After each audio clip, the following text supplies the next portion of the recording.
I'm Ariana Brocious. I'm Kushan Abadar. And this is Climate One. Hey, Kusha, you were just at New York Climate Week with our colleague Austin Colon. How was it? Yeah, it was busy. Imagine hundreds of events across all 5 boroughs. And of course, I only made it to a handful, but even doing that, I rode the crosstown bus quite a bit. Yeah, sounds hectic. What were your top takeaways? So Austin and I debriefed a little at Central Park. We both attended interesting sessions like battery storage and greening public schools. And of course, there was this youth demonstration at Central Park.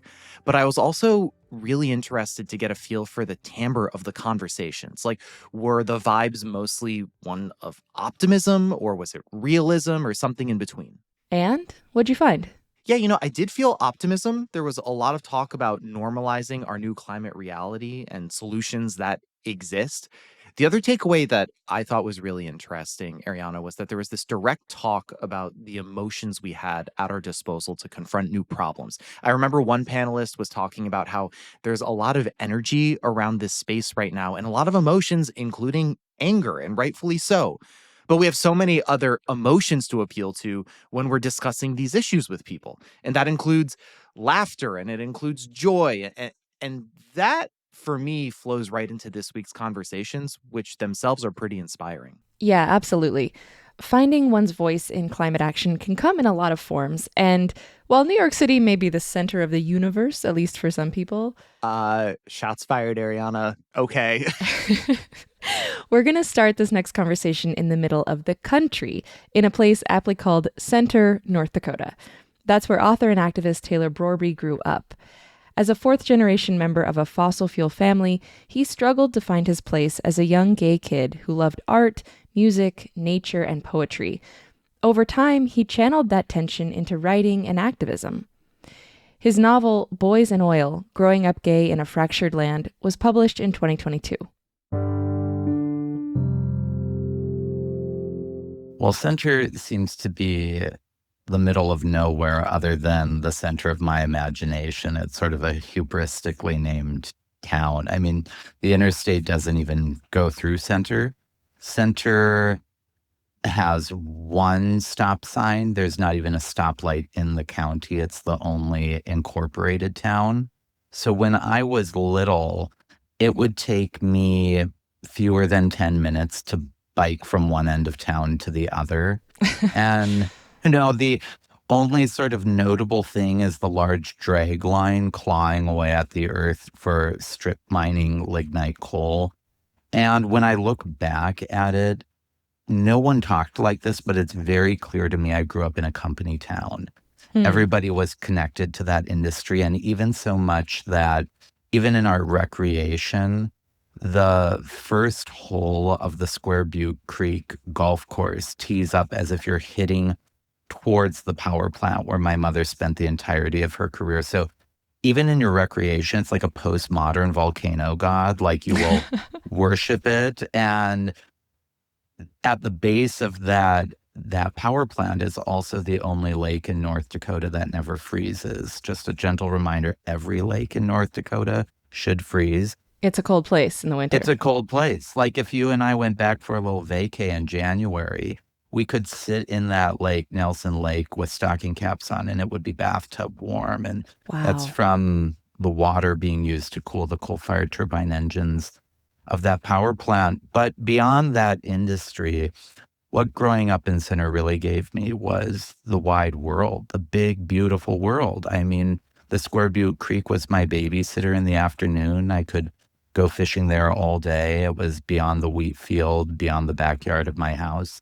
And that's a great landscape for your imagination to run wild. Simultaneously, it can also be a lonely place if you don't quite fit in as well. Yeah. So I spent 5 years living on the Great Plains, and it took me a little while, but over time, I developed a really deep appreciation for the landscape. And your writing about the land is so evocative, and it really captures the complexity, the nuance, this sort of multi-layered kind of landscape that is the Great Plains. So I'm curious for you what growing up on the prairie and staring at these beautifully expansive landscapes taught you.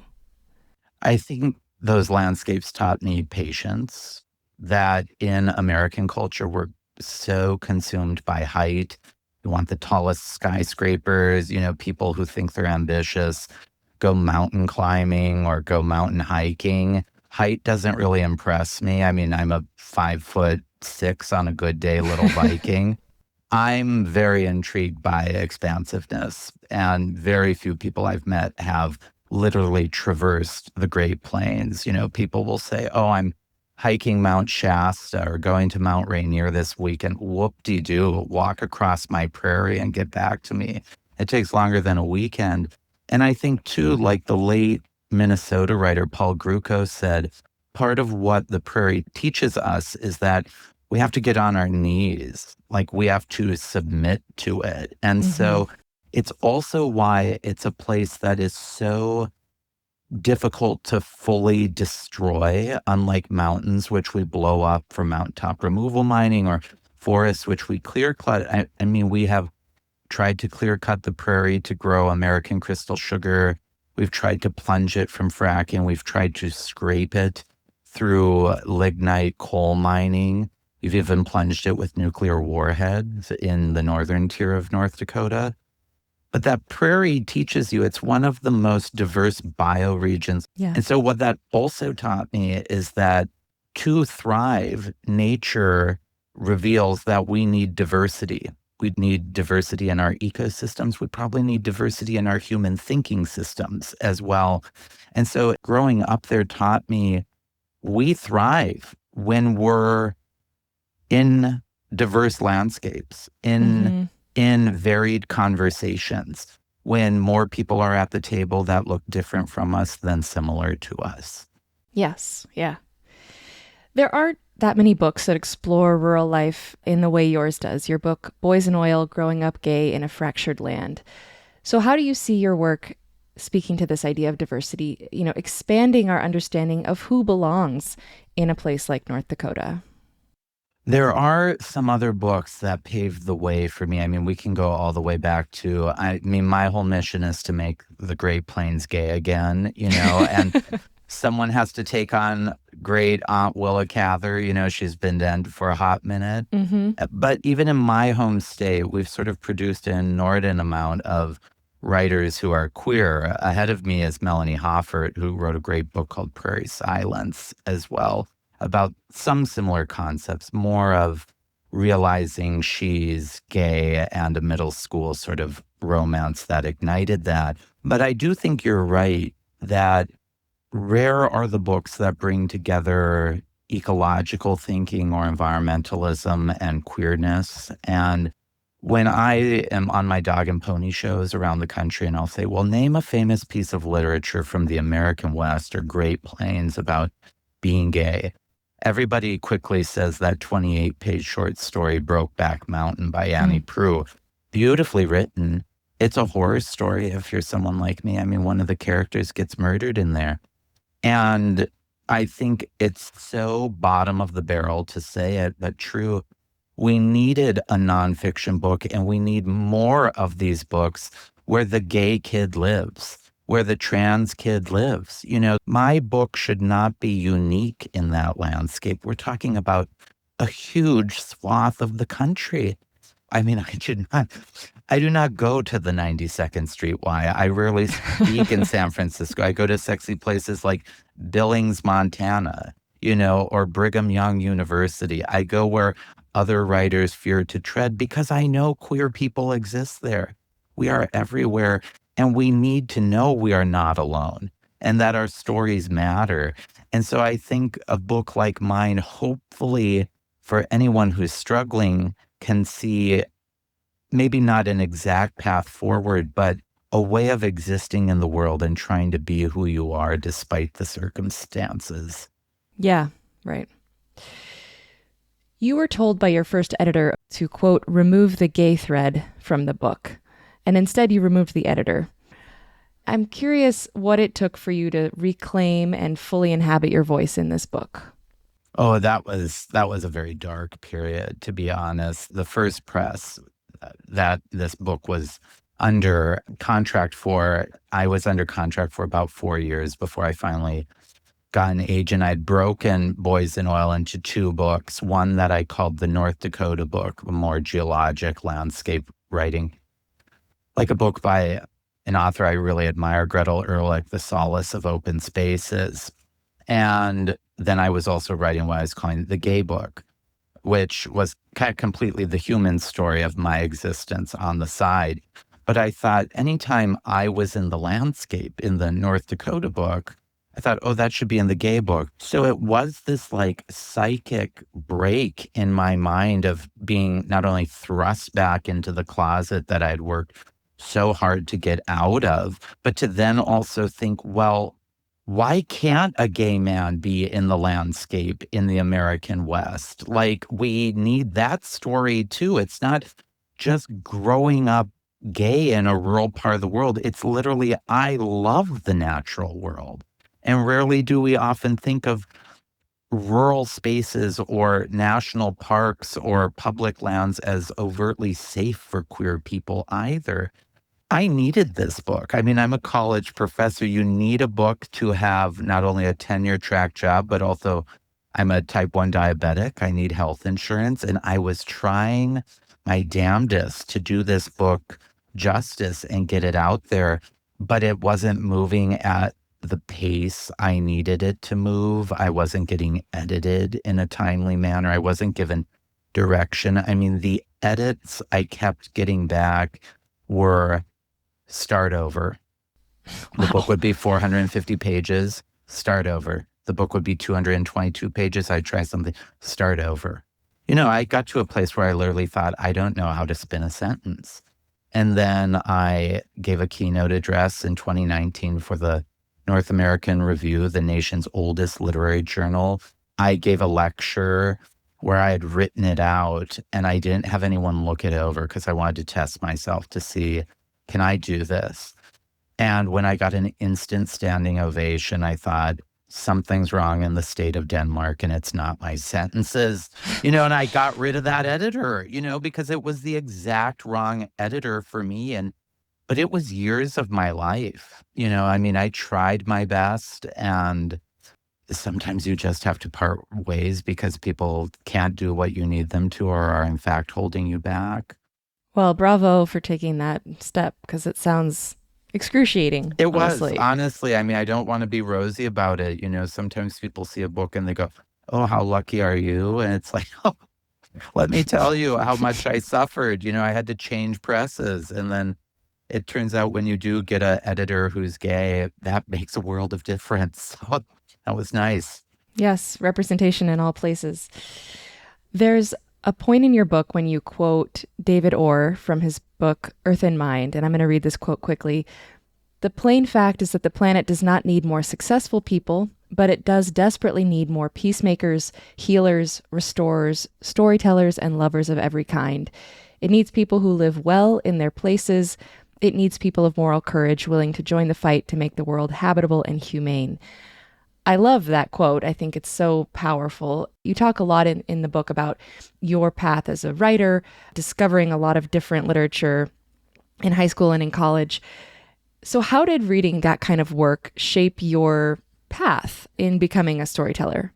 Oh my God. I mean, reading David Orr, or like I had mentioned, Paul Gruco, or even Louise Erdrich, perhaps the most well-known writer from my home state, winner of the National Book Award and the Pulitzer Prize. But David in particular, I grew up in a house without very many books. I mean, my mother read Mary Higgins Clark and my sister read Stephen King, but it's not like we had John Steinbeck on the shelves or Shakespeare or poetry of Auden. And if I was caught with a book, and I use this word intentionally, my parents would say, go and do something. Reading was not viewed as doing anything. If I was obsessively drawing Jafar on my sketch pad because I wanted to be a Disney animator, they thought that was doing something. Or if I was practicing the piano, that was doing something. But reading signaled to them leisure, too much free time, not enough activity, and little boys should be active. So they sent me into the big world beyond our backyard and the chokecherry trees and, the monarch butterflies and great blue herons. And so they gave me nature as a gift, which I am grateful for. And what college gave me was that wonderful thing called storytelling and writing, and that you could take the knowledge you had gleaned from your experiences in nature and render it in stories. And Earth and Mind still is such a revolutionary text when we think about how education should fit into the needs of the planet so that it doesn't exhaust our resources, that we need economies where we flourish rather than deplete. And I love that, I can get quite moved thinking about this, people with moral courage to stand up. And we are in desperate need of that right now, of stories that are creative and just. And, as my late teacher, Jim Farrell, who was good friends with David Orr, would say, environmentalism can't be all doom and gloom. It needs to be fun and creative and sexy, and it needs to taste good. And that's a world I want to reach out towards rather than one based in fear and scarcity. And so someone like David, his work has been bedrock and firing me up to say, I want to be on the side of the good. I want to advocate and inspire and get more people in this jacuzzi because the water's fine. It's a good time. We've talked on this show before about different kinds of writing around climate. There's a tendency to go into a dystopian types of future. There's a lot of writing in that vein. And also, there's sort of a newer project coming out of Grist, which is speculative future, and it's climate fiction. It's intended to kind of imagine futures that we could have. And your work is nonfiction. Let's make that clear. But I think there's power in imagination too. Yeah. And, I'm kind of curious your thoughts on that type of writing. Yeah, well, I'm definitely one who reaches out more for what's possible and what's exciting rather than the dystopian future. That's not one that I look forward to, even if that is the future we're moving toward. But, the history of writing in the English language would reveal that we've always thought it's the end of the world. I mean, read Cotton Mather's sermons. Back in the 17th century, we were all going to hell and it's over. Well, somehow the 21st century has still shown up. I think those mental stretches that Grist is asking writers to think about and contemplate do demand something of us. I think it's far easier to imagine a totally denuded world, one of destruction, than it is to think of the possibilities, especially if they're not purely technological. As my friend Wendell Berry would say, we can't use the same methods that got us into this pickle to get us out. We're not going to frack our way into a better future, for instance, though that's my second favorite F word, but we need some writing that isn't necessarily overtly rosy or through rose-tinted glasses, but actually maybe gets us to glance at the far horizon. And that's what, to your earlier question, growing up on the prairie, I got used to staring off into long distances and think, how do I get there? And we need more writers to take up that mantle to say, here are ways. It's far more easy, I think, to reveal a world like what the movie WALL-E showed us, which increasingly might feel like it's coming to pass, but I still like to believe there is time to resist and change. And if humans have made the world this way, we can make it a different way, if only we have the willpower. Coming up, Taylor Brorby on the rise in library censorship and how it's connected to silencing climate science. We need those great books of science to show us what we know, what we don't yet know, what we need to know to live better on this planet, and to certain economic interests and powerful people, that knowledge is threatening. That's up next when Climate One continues.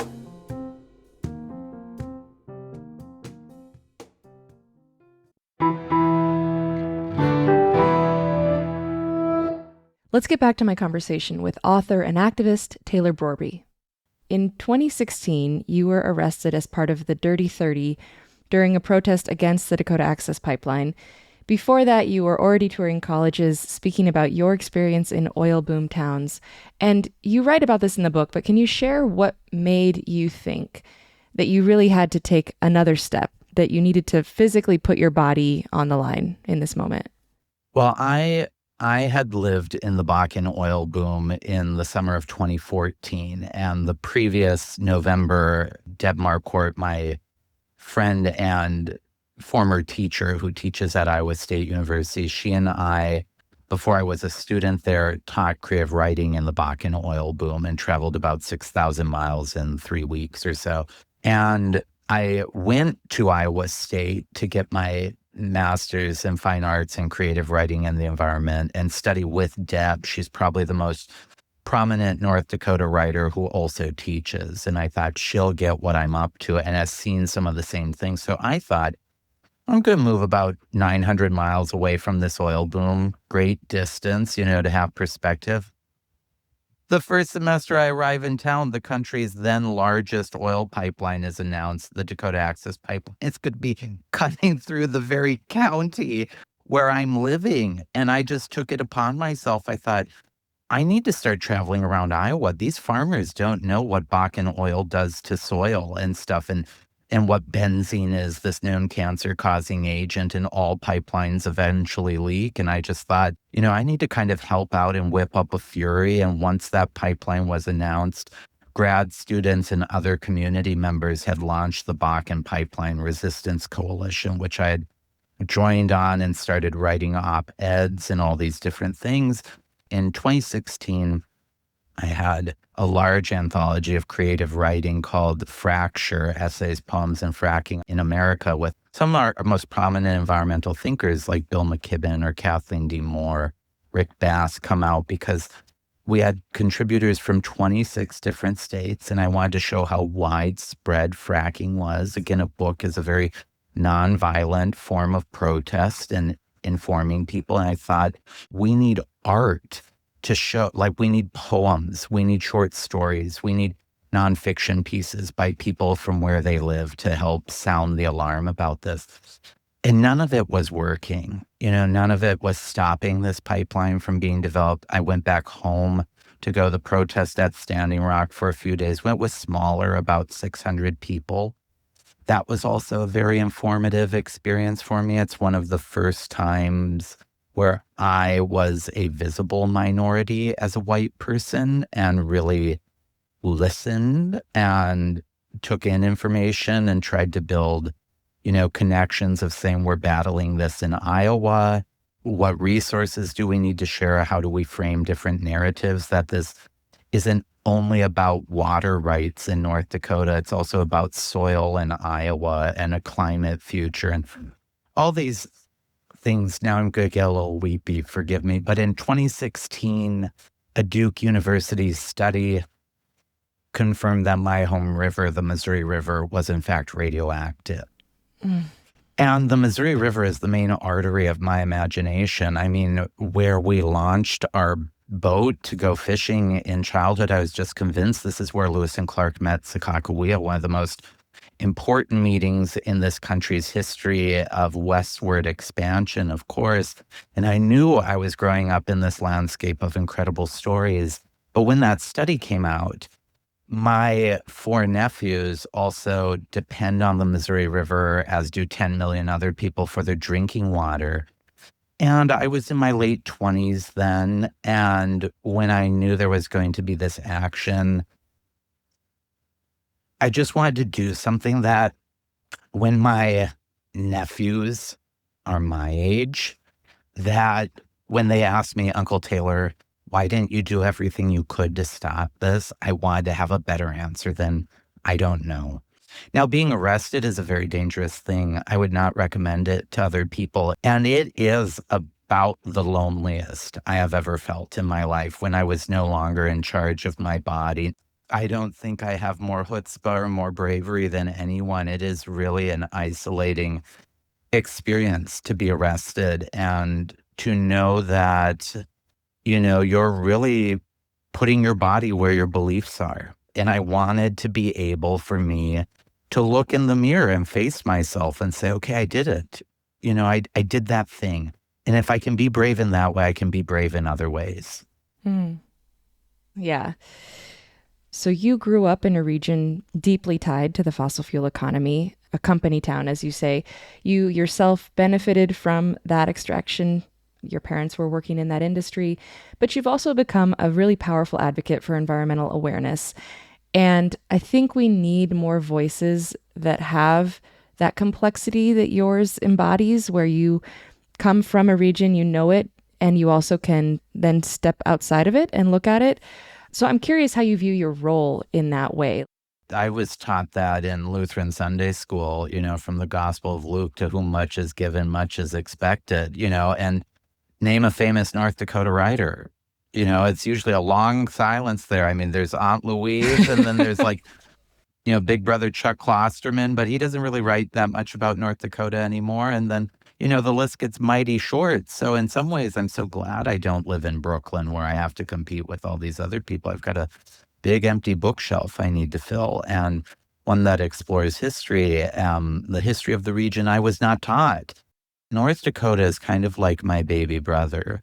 I feel like I get to pick on him all the time, but no one else really gets to, though it's a complicated thing. We need to be supporting rural writers in their places because they understand the nuance of that place and the stories that need to be told. The history of North Dakota is the history of extraction. I mean, it certifiably begins with French fur trappers and then continues on with Lewis and Clark and everything in the wake of that. It's where George Armstrong last lived before he went west and had the worst day of his life. It's where General Sully unleashed his howitzers on the Nakota, Dakota, and Lakota people. It's where Sitting Bull surrendered his rifle, something I was never taught, which is basically the bending and the subjugation of the native nations to the U.S. government.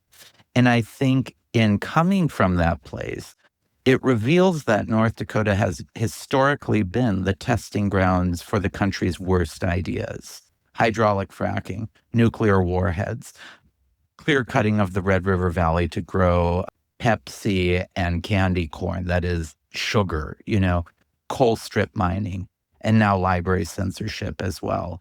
So it's this vast landscape where it's not only physical products, resources from the ground, it's also now the landscapes of our imagination that free market economics is coming after in that place. Yeah, I want to talk about that because climate science is under attack, to put it bluntly. Yes. Science in general right now. And at the same time, there's a surge in book bans across the country. So how do you see the climate crisis, this sort of crackdown on science, and these censorship attacks connected? Yeah, well, I think they're inexplicably linked together. I mean, to be taught good science means, in many of these conservative legislative attempts to censor libraries, they will also come after biological textbooks because, God forbid, you might see a naked human body, that educates you. They'll come after the Venus de Milo, classical books of art, much less Giovanni's Room, for instance. So it is the whole swath. And, knowledge is power. I mean, we can look, to your point, at one book from the last century written by a queer woman, Rachel Carson, Silent Spring. The Environmental Protection Agency credits its existence with Silent Spring, as does the modern environmental movement, as does the Wilderness Act, as does the Clean Air Act. This is why censoring books is important, because people know when books aren't censored, they become governmental agencies. So books are power, and if that can happen once, I am certain that it can happen again. That's what literature does. And so we need those great books of science to show us what we know, what we don't yet know, what we need to know to live better on this planet. And to certain economic interests and powerful people, that knowledge is threatening, because the status quo right now in free market capitalism is infinite growth on a finite planet. Plunder, plunder, plunder, not replenish, not nourish, not be expansive. And so books that maybe reveal how complicated and nuanced natural systems are fly in the face of that very limited worldview. You've written a bunch about the carbon capture industry, which has been kind of booming in certain places. It's a bit more subdued since the Trump administration came to power, certainly is not dead. North Dakota has several active and developing carbon capture hubs. Can you share a bit about your views on these projects and what the reality is for the communities that are near them? The one I know best is called Project Tundra, which is actually happening at my home power plant outside of Center, the one where I would tee up my golf ball.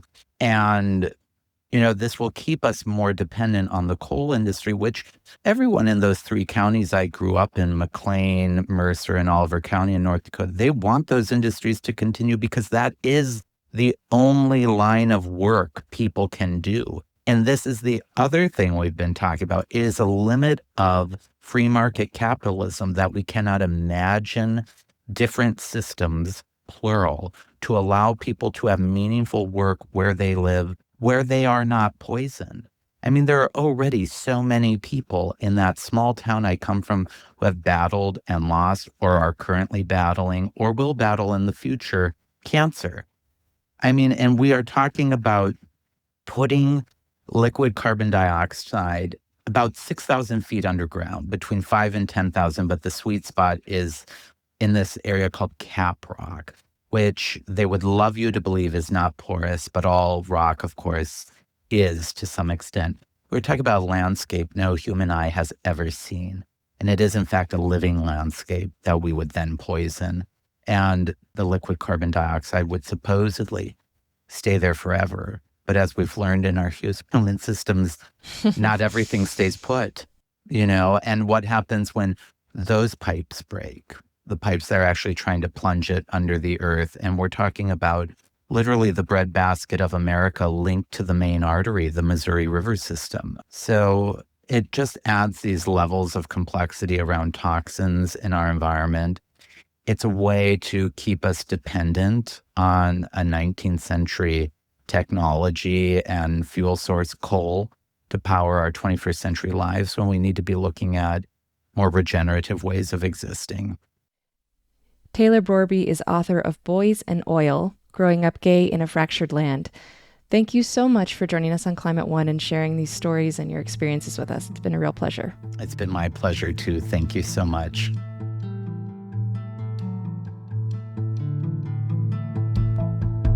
Coming up, a show that helps young kids understand the climate crisis and how they can respond to it. I think at this point, it's irresponsible not to talk about climate change for the sake of, quote, protecting our kids, because then they don't know how to protect themselves in a heat wave. They don't know what to do in a flood. They don't understand why any of this is happening, and they're not equipped to combat it.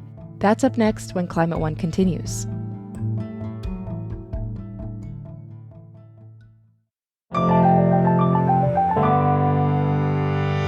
When Suzie Hicks graduated from college, they were a theater kid, now with a degree, who felt the weight of climate concerns, but didn't know what to do with those feelings. After doing an internship at the New England Aquarium, they realized they could merge their love of performing with their desire to have a career focused on climate. With the help of a really cute sunflower puppet, at least I think so, they host Suzie Hicks, the Climate Chick, and Sprout, a children's show that teaches kids about climate to encourage possibility and hope, not doom and gloom. We will be all right. Our future is so bright. So the original concept of the show was called Suzie Hicks, the Science Chick. And it was a college humor show for a college audience on how to implement sustainability practices as a college student. So we had this through line bit joke that I was convinced that Bill Nye was my dad. He wasn't actually my dad, but I was kind of like a crazed fan a little bit and was like, why won't he answer my letters? And there's a video of me drunk crying in a bathtub being like, science is about proving the seemingly impossible, so why can't he be my dad? And yeah, we talked about how reusable water bottles are a long-term relationship versus single-use water bottles are a one-night stand, and talked about things like that and how to throw parties and how to explain climate change to your conservative uncle at dinner. And it was just so funny and fun and young and dirty and a lot of fun. So yeah, it was a great outlet for dark humor. And that's where I kind of fell in love with environmental media in general. But then when I graduated, I saw the Fred Rogers documentary right at a time where I was like, what am I going to do with my life? What am I going to do with my entertainment degree? Oh, God. And I walked out of that movie theater and went, what a fantastic way to make a difference. What a fantastic way to change the world using the tools that I already had. So immediately I applied for a job at PBS SoCal because I was moving to LA. And then I got it. I got my foot in the door and I've been working in kids media ever since. Wow. And so the show has gone through a lot of iterations. Mhm. It's no longer about like long-term relationships or one night No. stands. It's squarely for a younger audience. What's Mhm. been the biggest surprise for you in the process of like honing what your voice is? The biggest surprise is that adults need to hear the exact same messages that kids do. Because when we talk about climate change, there's no set introduction that people have gotten.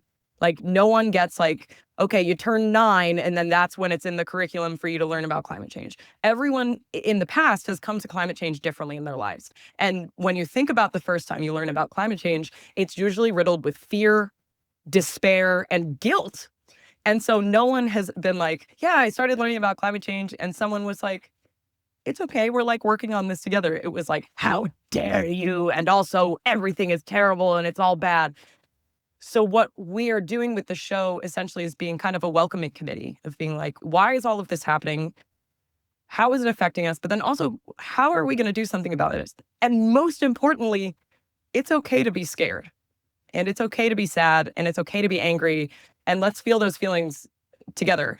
We actually just premiered this weekend at the Climate Film Festival. And the photographer, she was talking to me and she was like, I couldn't take pictures because I was crying so hard. And the show isn't sad. Like, it's a pretty joyful show and hopeful show. And she was like, I needed someone to tell me that if we work together, it'll be okay. And so, yeah, I get a lot of tears from adults, which is not something I was anticipating. Well, kids are dealing with a lot these days. And your Mhm. show, like you said, it covers what climate change is, its impacts and solutions, but also just like the big feelings that come Yes. with learning about climate. That can be heavy. So did you consult with like scientists or mental health professionals during the development of the show to think about how it could be responsibly, effectively, caringly addressed to young kids? Yes, absolutely. I essentially got a graduate degree in order to make this show. Right when I was making the proof of concept, the first iteration of the children's show, which was the second iteration of the show, but the first time we were doing it for kids, I went and got a degree at the Columbia Climate School because I was like, I need to know how to communicate this well. I know how to communicate. I have a degree in communication, but I don't know specifically how to do this about climate. And so I went to Columbia and I took comparative education, sustainability education around the world. I took science writing. I took climate communication just to see all of the different ways that people were effectively talking about this. And then we also partnered with the Climate Mental Health Network, which is amazing. They have this really cool resource called the Climate Emotions Wheel, which is just like a normal emotions wheel, but it's also about all the feelings that you could have about climate to understand what kids are feeling. And then I also ended up writing a thesis about something called ecophobia, which is what kids and adults get when you hear about something that's so big and so scary like climate change, and you don't hear any solutions to it. You just hear, this is really bad, and here are all the reasons why it's bad. Here are all the reasons why you're unsafe. But no, like, oh, and here's the people that are working on it, and here's what you can do other than recycling to do something about it. Where you go, I actually am all set. Like, I don't really want to. Yeah, thanks, no thanks. Yeah, thank you so much for that. I actually am gonna forget that immediately because I physically cannot handle that information. Right. And that's really common in children because they're like, whoa, I'm just learning how to spell the word cake. And you're telling Yeah. me that the whole world is falling apart? I'm good. And so it's kind of the great thesis of my life, learning how to combat ecophobia. And so while we were doing this, I was consulting with my professors, I was consulting with people in the Columbia Climate School that were working on this actively. And then we were also working with the Climate Mental Health Network. What ages does your show target? Our show targets ages 4 to 7. So this is a little bit before kindergarten, going into early elementary. Okay, and then you also, in addition to making the show, you teach in school, right? Yeah, I teach 5 to 14-year-olds. I teach K through 8. So talk to me about the 5 to 7-year-olds right now, since that's what you make your show about. What do you hear from them about nature and climate unprompted? Like, is it even on their minds? Yeah, absolutely. I mean, kids are incredibly connected to nature at this age. And we're kind of trying to capitalize on that because we are showing that children are nature, that humans are nature, and that in order for us to protect the planet, we're also protecting ourselves. So that's something that's really important. And one of my favorite things that I do with my students is at the beginning of each semester, I ask them, I say, do you think humans are bad for the environment? Because I'm kind of trying to gauge where they're at, what media they've consumed, what information they've heard about it. And the answer blew my mind the first time is that most of them were like, no, we're just making bad choices sometimes. And that's awesome. That is amazing because indigenous people have lived for thousands of years sustainably with the world. But in the last couple of hundred years, certain human beings made really bad choices that have led us to the society that we are in and the climate catastrophe that we are in. And so they already have a basis of understanding kind of the justice aspect of climate change a little bit of like a couple people are making a really bad decision and that's hurting everybody. Is that fair? No. And then we get to talk about how awesome it is to live on Earth. That is the first thing I always teach kids. I'm not, people when they think I teach climate change are like, I'm going in being like, the wildfires and the hurricanes and we're all going to die in a heat wave. I'm like, no, how cool is it that our atmosphere gives us liquid water, air to breathe, and a stable temperature? That's really specific. There's not really anywhere else that we know in the universe that is just like Earth. There are some places really far away that could be just like Earth, but we don't know. And so we ground it kind of in the gratitude of like, how sick is it that this climate system exists? It has really specific needs, and those needs are not being met right now. It's such an interesting take on the idea of how to navigate the phobia that you're talking about of the brain not being able to process the existential danger. Do you ever get the question of like, why not just let the kids be innocent without planting the idea that there are things they should be concerned about if they're not yet? Like, why introduce them to the fear? Well, because it's happening. Climate change is already happening everywhere. I live in Los Angeles. A bunch of my students lost their houses this January in the fires.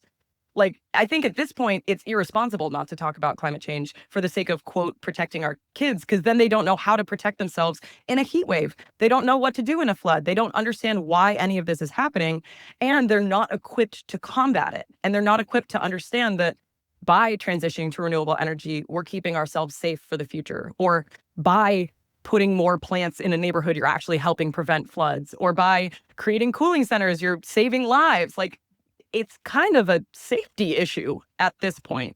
And I know a lot of people are like, oh, climate change, it's for the future, it's for our grandchildren. It's like, no, people are dying in their homes every day from heat waves. Los Angeles is on fire all the time, and the air quality is really bad. So I'm trying to equip my students for the world we're living in right now, rather than pretending like it's not existing. That's like pretending that COVID wasn't a thing when it was an active threat. To that point, not COVID, but you mentioned planting this idea, and not to make a glib pun out of this, but you have a character on your show named Sprout, and I feel like that is a central part to the way that you actually navigate the difficult conversations, right? Tell me a little bit about Sprout. Sprout is a sunflower. She's a little plant, but she's too little to bloom yet, so she's just green. And she represents kind of everyone's inner child, specifically as they learn about climate change. And so very similarly to the way that Daniel Tiger represented Fred Rogers' inner child, Sprout is my inner child in terms of climate change. And so she's so excited. She loves the world. She wants to grow up in a healthy world. She's like obnoxious in a lot of situations. And she's like coded as a 5-year-old. And she wants to learn about this. But in certain situations, when we're talking about it, she gets really overwhelmed and she experiences really big emotions. And so as much as she is curious about the information, sometimes we need to take pauses. And I come from a public media background. Like a lot of the pedagogy that I work with is PBS oriented. So PBS, it really focuses on modeling positive behavior. And so her and I together co-regulate during the show and model positive adult-child interactions so that when she's feeling overwhelmed, she's able to look to me as the trusted adult, and I'm able to help her navigate these situations so that she can navigate them on her own. So in the first episode, which is out right now, she just gets really overwhelmed about climate. And she's like, I feel really small. I don't know what to do. This is really overwhelming. and we sing a song called Stop, which is a behavioral technique that is stop, take a breath, observe how you are feeling, and proceed. Here's something that we can do when the world feels like too much. It takes a minute, maybe two. Just remember, we can always stop. Stop. And we sing this song and we go S-T-O-P. And it's a regulation tool that kids can hum when they are feeling overwhelmed. And, it's something that is specifically climate related, but it's a general emotional resilience tool as well for any time a kid is having a big feeling. So we do that. And then we take it a step further where I say, I know this is really overwhelming. This can be really scary. Here are the amazing adults working to keep you safe and who are using creative ideas to solve this problem. So then we can go and we meet a climate role model, and she gets to see someone who's working in renewable energy or who's working in climate policy or something there. And then we get to say, and you can be a part of this too. At the end of the first episode, she gets a tiny little solar panel where she can use it wherever she wants. But then she's like, well, plants basically invented the idea of solar power. And I was like, yeah, you're right. So she gets to go through a full emotional arc every episode, which is what, kids are experiencing in real life. Yeah. How are kids reacting to Sprout in person? Oh, they're so mad when I'm the person they meet after the show and not Sprout. And not Sprout, yeah. I had a kid on Saturday at the premiere be like, where is Sprout? And I was like, oh, she's at a gig in LA. I'm sorry. And then his mom was like, do you want to take a picture with Suzie? And he was like, no. He truly, she is the star of the show. I am just the caretaker of her, essentially. It's Sprout's show, and I'm just also there. I mean, that's just called good character development. Is what that Thank is. you. I'd like to think so as well. Well, let's talk about you a little bit in terms of not just the show, but your role in the advocacy that you believe in. How do you see your role in helping shape a climate narrative for kids from one of doom and gloom to solutions and possibility? Yeah, I mean, I think storytelling has been completely underutilized in the climate movement because there are concepts that we need to teach, and we know that stories are a way that people learn. Oral tradition has been the lessons for generations. People tell each other stories to teach lessons of morality, to teach lessons of safety, everything. And for me, it's really exciting to be in this moment of being like, I can help people communicate things that they don't know how to do to audiences that could be really engaged. I don't have a, set one-to-one ROI. When people ask me what I'm hoping for, I'm like, well, I hope the kids that I teach grow up to be climate positive human beings. And I am really starting to see that because my kids that I teach are starting to have that scaffolding foundation of information. So right now, what I do is I work at Netflix helping the family and animation departments consult on climate and on sustainability so that when they are crafting a really good narrative, I'm able to help them with that prompt specifically of climate and sustainability. So I am really excited to use my skills and my talents and the things that I'm good at and love to tackle the giant prompt of my life, which is the climate crisis. Well, what kind of feedback have you gotten from educators and parents about this approach, specifically for your show? Yeah. Oh my gosh. Yeah. Educators are thrilled that something exists that they can use, that they're able to practice emotional resilience with their students. I had a kindergarten teacher who's one of my friends text me a story that her and her students watched my show. And then a couple of weeks later, they were watching another show and a character was having really big feelings. And one of the kids raised their hands and was like, I think they need to stop, like Suzie and Sprout. And I thought that was so wonderful. And then I always get, notes from parents. It's all anecdotal. So I get notes from parents being like, my kid won't stop saying atmosphere, or they won't stop signing CO2. And we have a dance to the song at the end of the episode where it's hydro, geo, wind and sun. Energy is all around for everyone. And we have a dance to it, and kids are just like, my students are like, can we do the dance? And I'm like, after you write your name, we can do the dance. So I think by creating something that is robust and also really fun, we're giving educators a tool to use in their classrooms. parents a strategy to talk about something that's really hard, and kids a really fun way to be introduced to a topic that isn't always fun to learn about. Yeah. You said something that really struck me a couple minutes ago about storytelling being so underutilized in the Hmm. climate space. And I'm wondering for you, from your vantage point, do you think people in the climate space are getting something wrong about storytelling? Mm. I don't think that people are getting anything wrong, just because I know everybody in the climate movement's doing their absolute best. And I'm sure in 20 years, somebody is going to be like, Suzie Hicks was doing their best, but they didn't know this. And I kind of hope that happens. Yeah, sure. Because then Shoulders the of giants, right? It's just industry always, will, yes, yeah. exactly. I'm standing on the shoulders of giants, and one day somebody will stand on me. But the thing that is missing is success stories. Because in the news cycle, we are constantly seeing not failures, but like the environmental movement getting bowled over by the administration and corporate interests and loggers and forever chemicals and AI and, what have you. It's constantly positioning environmental activists as losers, essentially. Not losers in the fact that we're not doing anything, but losers in the fact that we are not winning. And so something that my producer and I have started doing is doing climate bedtime stories, where we turn an environmental success story into a climate bedtime story to say the good guys do actually win in a lot of scenarios. And so that's replicable, because when something works somewhere, odds are that it could work somewhere else. So in very much the way that decentralized organizing and grassroots movements work, when you hear something that worked in a grassroots movement in Utah or Arizona, you may be able to replicate it. And so my job as an educator and as a storyteller is to say, there are good things happening, even though the dominant narrative right now is everything is bad. Here are the bright spots. And the more bright spots we have, the brighter everything gets. Suzie Hicks is a climate media maker and an educator. Suzie, thanks for all of your work, and thanks for telling us about it. Thank you for having me. Suzie Hicks, The Climate Chick, and Sprout is streaming on Canopy and YouTube. All right, we've come to the end of the show, and we like to share one more thing that's on our minds this week. Kusha, why don't you go first?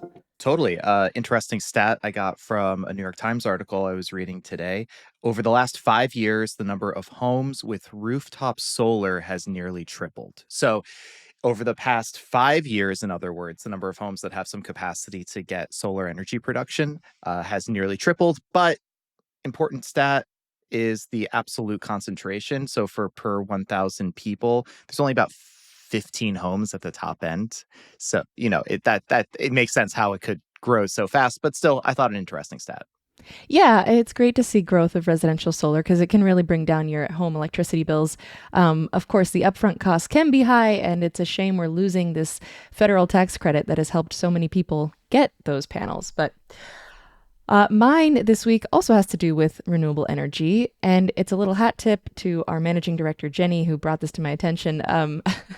It's a video starring Samuel L. Jackson supporting wind farms, and it's funny. It has a lot of profanity, so consider yourself warned, but an amusing style if you're into Samuel L. Jackson and his kind of persona, and just sort of poking fun at the idea that wind farms are ugly and harmful when in fact they are great for creating renewable energy. These giants are standing tall against fossil fuels, rising up out of the ocean like a middle finger to CO2. Deep beneath the waves, they can become artificial reefs, creating habitats for sea life to grow. And that's our show. Thank you for listening. You can see what our team is reading and watching by subscribing to our newsletter. Sign up at climateone.org. Climate One is a production of the Commonwealth Club. Here's who's on our team: Greg Dalton, Brad Marshland, Jenny Park, Ariana Brocious, Austin Colon, Megan Basilia, and Rachel Lacey. Our theme music, that's by George Young, and I am Kusha Navidar.